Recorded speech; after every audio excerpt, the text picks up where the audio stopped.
Good morning students. आज हम समास करेंगे। समास दो शब्दों से बना है, सम प्लस आस। समास सम का अर्थ होता है पास और आस का अर्थ होता है रखना, और समास का शाब्दिक अर्थ होता है संक्षिप्तीकरण। यानी बहुत सारे पदों को मिलाकर एक छोटा रूप देना। संक्षिप्तीकरण का मीनिंग ही होता है छोटा। तो समास की परिभाषा है दो या दो से अधिक शब्दों से मिलकर नया शब्द बनने की प्रक्रिया को समास कहते हैं। जैसे गंगा जल। कुछ बच्चों को कन्फ्यूजन होती है संधि और समास में, जबकि संधि में वर्णों के मेल से परिवर्तन होता है और समास में शब्दों के मेल से नया शब्द बनता है। समास के प्रकार जानने से पहले हम समासिक पद या समस्त पद, समास विग्रह के बारे में जानेंगे। समासिक पद या समस्त पद किसे कहते हैं? समासिक प्रक्रिया के बाद बनने वाले नए शब्द को समासिक पद या समस्त पद कहते हैं, और समास विग्रह समस्त पद को अलग अलग करके लिखने की प्रक्रिया को समास विग्रह कहते हैं। जैसे गंगा जल, गंगा का जल। गंगा जल क्या है? समस्त पद हो गया। यानी समासिक प्रक्रिया के बाद एक नया शब्द बना है गंगा जल। गंगा का जल क्या हो गया? समास विग्रह। हमने इसका गंगा जल का समास विग्रह कर दिया, तो ये क्या हो गया? समास विग्रह। इसमें दो पद होते हैं, पूर्व पद और उत्तर पद। पूर्व पद मीन्स पहला पद और उत्तर पद मीन्स होता है बाद वाला पद।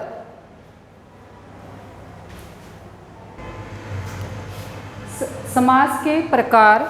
समास चार प्रकार के होते हैं। कुछ बच्चों को कन्फ्यूजन होती है, किसी बुक में 4 प्रकार के दिए होते हैं और किसी बुक में 6 प्रकार के होते हैं। वो अपने अपने पाठ्यक्रम के अनुसार हैं। कक्षा 10 और 9 में 4 प्रकार के दिए हुए हैं, तत्पुरुष समास, द्वंद्व समास, बहुब्रीहि समास और अव्ययीभाव समास।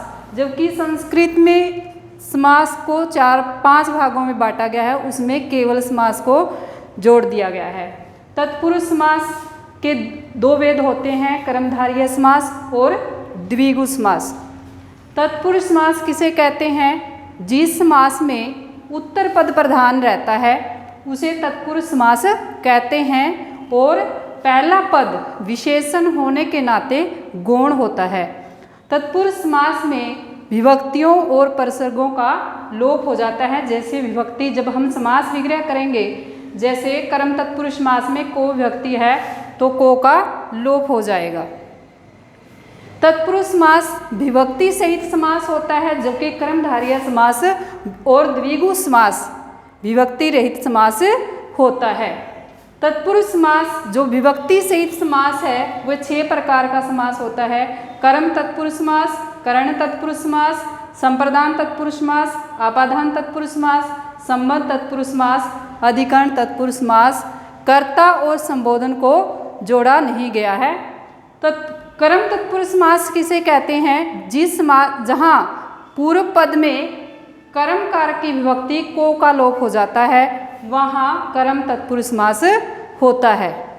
जिस समास के पूर्व पद में कर्म कारक की विभक्ति को का लोप हो जाता है, लोप मीन्स समाप्त होना, तो उसे कर्म तत्पुरुष समास कहते हैं। जैसे स्वर्ग प्रापत, स्वर्ग को प्रापत, यहाँ पर को विभक्ति है कर्म कारक की, तो जब हम समास विग्रह से समासिक पद या समस्त पद बनाएंगे तो कर्म कारक की जो विभक्ति है को का लोप हो जाएगा। जैसे ग्रामगत, ग्राम को गया हुआ तो को विभक्ति का लोप हो जाएगा। गत मीन्स जाना, जो गम धातु से कर्त प्रत्यय लगने से गत शब्द बना है। गम धातु में कत प्रत्यय लगेगा तो गत शब्द बन जाएगा, जिसका अर्थ होता है जाना, ग्राम को गया हुआ। दूसरा है हमारा करण तत्पुरुष समास। जिस समास के पूर्व पद में करण कारक की विभक्ति से या द्वारा का लोप होता है। जिस समास के पूर्व पद में करण तत्पुरुष समास यानी करण तत्पुरुष समास की विभक्ति से या द्वारा का लोप होता है, वहाँ करण तत्पुरुष समास होता है। जैसे सूरकृत, सूर द्वारा कृत, सूर यानी सूरदास, कृत मीन्स रचना, सूर द्वारा कृत, हस्तलिखित हाथ से लिखा हुआ, तो यहाँ पर जो से करण कारक की जो विभक्ति है इसका लोप हो जाएगा जब हम समस्त पद बनाएंगे। फिर है संप्रदान तत्पुरुष समास। जिस समास के पूर्व पद में संप्रदान की विभक्ति के लिए का लोप हो जाता है, लोप मीन्स समाप्त होना, वहाँ पर संप्रदान तत्पुरुष समास होता है। जैसे रसोई घर, रसोई के लिए घर, तो यहाँ संप्रदान कारक की कौन सी विभक्ति है, के लिए। जब हम समस्त पद बनाएंगे रसोई घर तो के लिए का लोप हो जाएगा। विद्या विद्यालय, विद्या के लिए आलय, तो यहाँ भी संप्रदान कारक की जो विभक्ति है के लिए उसका लोप हो जाएगा। आलय मीन्स होता है घर। फिर जो 4th नंबर पे है अपादान तत्पुरुष समास। जिस समास के पूर्व पद में से विभक्ति का लोप हो जाए, से का प्रयोग किस लिए होगा, अलगाव अर्थ के लिए, जबकि करण कारक में साधन अर्थ के लिए किया जाएगा और अपादान में अलगाव अर्थ के लिए, अलग होने अर्थ के लिए किया जाएगा। तो वहाँ पर अपादान तत्पुरुष समास होता है पथ भ्रष्ट, पथ से भ्रष्ट, यानी पथ मीन्स मार्ग, भ्रष्ट में भटकना, कि अपने मार्ग से भटक रहा है, वो अपने मार्ग से अलग हो रहा है। तो यहाँ पर से अपादान कारक की जो विभक्ति है उसका जब हम समस्त पद बनाएंगे उसका लोप हो जाएगा। उसी तरह भयभीत, भय मीन्स डर और भीत मीन्स डरना, भय से डरना, जब डरने अर्थ में प्रयोग किया जाएगा तो अपादान विभक्ति का प्रयोग होगा। भय से भीत, यहाँ पर से जो अपादान कारक की विभक्ति है उसका लोप हो जाएगा जब हम समस्त पद बनाएंगे समास विग्रह से। 5वें नंबर पे है संबंध तत्पुरुष समास। जिस समास के पूर्व पद में संबंध कारक की विभक्ति का, के, की का लोप हो जाता है, वहाँ पर संबंध तत्पुरुष समास होता है। जैसे देश का वासी, तो यहाँ पर देश का वासी का क्या है, संबंध कारक की जो विभक्ति है, हम समास विग्रह से समस्त पद बनाएंगे तो का लोप हो जाएगा। राजपुत्र, बहुत ही प्रसिद्ध उदाहरण है राजपुत्र, जो राजा का पुत्र बनेगा इसका समास विग्रह है, और जो संबंध कारक की विभक्ति है का लोप हो जाएगा, राजपुत्र बन जाएगा। फिर है 6 नंबर पे अधिकरण तत्पुरुष समास। जिस समास के पूर्व पद में अधिकरण कारक की विभक्ति में या पर का लोप हो जाता है, वहाँ पर अधिकरण तत्पुरुष समास होता है। सिर दर्द, सिर में दर्द, समस्त पद से हम समास विग्रह करेंगे। सिर में दर्द जो अपादान कारक की विभक्ति है में, तो में समास विग्रह से हम समस्त पद बनाएंगे तो में का लोप हो जाएगा। दानवीर, दान में वीर, यहाँ भी जो अधिकरण कारक की विभक्ति है में का लोप हो जाएगा, यानी दानवीर। समस्त पद बनाते समय क्या बनेगा, दानवीर। कर्मधारय समास। कर्मधारय की परिभाषा, जिस समास में विशेषण पहला पद विशेषण और दूसरा पद विशेष्य होता है, या उपमान और उपमेय होता है, या उपमान उपमेय में तुलना की जाती है, वहाँ पर कर्मधारय समास होता है। जैसे नीलकंठ, नीला है जो कंठ, नीला यहाँ पर क्या हो जाएगा, विशेषण, और कंठ क्या हो जाएगा, विशेष्य। यहाँ पर आपको विशेषण की परिभाषा पता होनी चाहिए, विशेषण किसे कहते हैं और विशेष्य किसे कहते हैं। संज्ञा या सर्वनाम की विशेषता बताने वाले शब्दों को विशेषण कहते हैं, और जिसके बारे में वर्णन किया जाए उसे विशेष्य कहते हैं। पीताम्बर, पीला है जो अंबर, वही पीला यहाँ पर क्या है, विशेषण है, और अंबर क्या हो जाएगा, विशेष्य हो जाएगा। चंद्रमुख, चंद्रमा के समान मुख। चरण कमल, कमल रूपी चरण, यहाँ पर मुख किसके समान है, चंद्रमा के समान, तो यहाँ पर चंद्र क्या है, उपमान है, और मुख क्या है, उपमेय है। इसी प्रकार कमल क्या है, उपमान है, और चरण क्या है, उपमेय है। अब उपमान, चरण उपमेय है। अब उपमान और उपमेय में क्या अंतर है, या उपमान और उपमेय किसे कहते हैं। उपमेय जिस व्यक्ति या वस्तु के बारे में वर्णन किया जाए उसे उपमेय कहते हैं। जिस किसी प्रसिद्ध व्यक्ति या वस्तु से जिसकी तुलना की जाए उसे उपमान कहते हैं। फिर है द्विगु समास। द्विगु समास किसे कहते हैं, जिस समास का पहला पद संख्यावाची होता है उसे द्विगु समास कहते हैं। उसमें विशेषण और विशेषता का संबंध होता है। जैसे अष्टाध्यायी 8 अध्यायों का समाहार। अष्टाध्यायी एक पुस्तक का नाम है जो महर्षि संस्कृत के प्रसिद्ध महाकवि संस्कृत के प्रसिद्ध कवि हुए हैं पाणिनि, उन्होंने व्याकरण की रचना की है। उसका नाम है अष्टाध्यायी, जिसके 8 अध्याय हैं।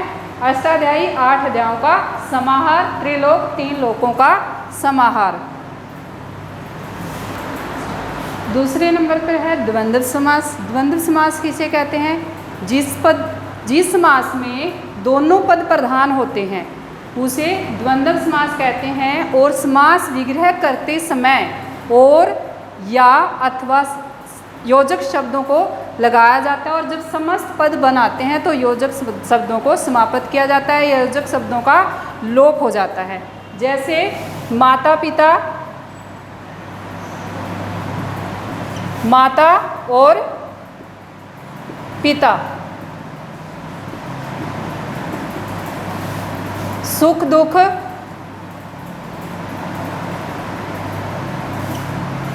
सुख और दुख, सुख और दुख। यहाँ पर माता और पिता, पहला पद माता है, दूसरा पद पिता है। यहाँ दोनों ही पद प्रधान है और दोनों पदों में योजक लगाया गया है, योजक। और जब हम समास विग्रह से समस्त पद बनाएंगे तो ये योजक है जो ये समाप्त हो जाएगा, यानी योजक का लोप हो जाएगा। सुख दुख, सुख और दुख, सुख और दुख दोनों ही पद प्रधान है। दूसरा समास है हमारा द्वंद्व समास। द्वंद्व समास की परिभाषा है जिस समास में दोनों ही पद प्रधान होते हैं, यानी पहला पद और दूसरा पद दोनों ही प्रधान होते हैं, उसे द्वंद्व समास कहते हैं। और समास विग्रह करते समय और या अथवा योजक जोड़ दिए जाते हैं। और जब समास विग्रह से समस्त पद बनाएंगे तो योजक समाप्त हो जाते हैं, या योजकों का लोप हो जाता है। जैसे माता पिता, माता और पिता, माता और पिता, माता पहला पद है, पिता दूसरा पद है। यहाँ पर दोनों ही पद प्रधान हैं और बीच में जो लगा है वो क्या है? योजक है। जब हम समास विग्रह से समस्त पद बनाएंगे तो इस योजक का लोप हो जाएगा, तो माता और पिता बन जाएगा। पाप और पुण्य, यानी पाप पुण्य, पाप और पुण्य, पाप और पुण्य दोनों पद प्रधान हैं और बीच में योजक लगा हुआ है। और जब हम समास विग्रह से समस्त पद बनाएंगे तो योजक का लोप हो जाएगा। फिर है बहुब्रीहि समास। बहुब्रीहि समास किसे कहते हैं? जिस समास में न तो पहला पद प्रधान होता है और न ही दूसरा पद प्रधान होता है, बल्कि तीसरा पद प्रधान होता है। जैसे नीलकंठ, नीला है जिसका कंठ, नीला है जिसका कंठ, वह है शिव। यहाँ पर न तो कंठ की विशेषता, न तो नीला प्रधान है और न ही कंठ प्रधान है, बल्कि यहाँ पर शिव प्रधान है। शिव का जो कंठ है वो नीला है। जैसे पीतांबर, पीले हैं अंबर जिसके, वह है श्री कृष्ण। यहाँ पर अंबर की कोई विशेषता नहीं है, बल्कि श्री कृष्ण प्रधान है। तो पीले अंबर किसके हैं? श्री कृष्ण के, इसलिए यहाँ पर क्या रहेगा? बहुब्रीहि समास रहेगा। फिर है अव्ययी भाव समास। अव्ययी भाव का अर्थ है अव्ययी हो जाना। जिस समास का पहला पद अवयव होता है और समस्त पद बनाते समय, यानी समास विग्रह से समस्त पद बनाते समय पूरे पद को ही अवयव बना देता है, उसे अव्ययी भाव समास कहते हैं। जैसे यथाशक्ति, यथाशक्ति शक्ति के अनुसार, शक्ति के अनुसार, शक्ति के अनुसार, और आमरण मरण तक, मरण तक। यहाँ पहला पद क्या है? अव्यय है, और वह उपसर्ग यानी अव्यय पूरे पद को ही अव्यय बना देता है। बच्चों को बहुव्रीहि समास और क्रमधारय समास में कन्फ्यूजन रहती है, तो मैं बहुव्रीहि समास और क्रमधारय समास में अंतर बताऊंगी। जैसे नीला है कंठ, नीला है जिसका कंठ वह है शिव। डेफिनेशन के अनुसार या परिभाषा के अनुसार जिस समास में न तो पहला पद प्रधान होता है और न ही दूसरा पद प्रधान होता है, बल्कि तीसरे पद की या व्यक्ति की विशेषता बताई जाती है। तो यहाँ पर नीला कंठ जिसका वह है शिव, तो यहाँ पर कंठ की विशेषता नहीं है न नीले की, तो यहाँ पर शिव की विशेषता है, तो यहाँ पर क्या हो जाएगा? बहुव्रीहि समास। और नीलकंठ, नीला है जो कंठ, यहाँ पर कंठ की विशेषता है और कि कंठ कैसा है? वह नीला है। यहाँ पर विशेषण विशेषण का संबंध है, इसलिए यहाँ पर कर्मधारय समास है। पीताम्बर, पीले हैं जिसके अंबर, पीले अंबर किसके हैं? श्री कृष्ण के। यहाँ पर पहला और दूसरा पद प्रधान नहीं है, यहाँ पर श्री कृष्ण प्रधान है, उनके अंबर कैसे हैं? पीले हैं। पीताम्बर पीला है जो अंबर, यहाँ पर विशेषण विशेषण का संबंध है कि अंबर है, यानी अंबर मीन्स कपड़ा, कपड़े का रंग है जो वो कैसा है? पीला है। यहाँ पर विशेषण विशेषण का संबंध है, इसलिए यहाँ पर कर्मधारय समास है। उम्मीद करती हूँ आपको समास समझ में आ गए होंगे। धन्यवाद।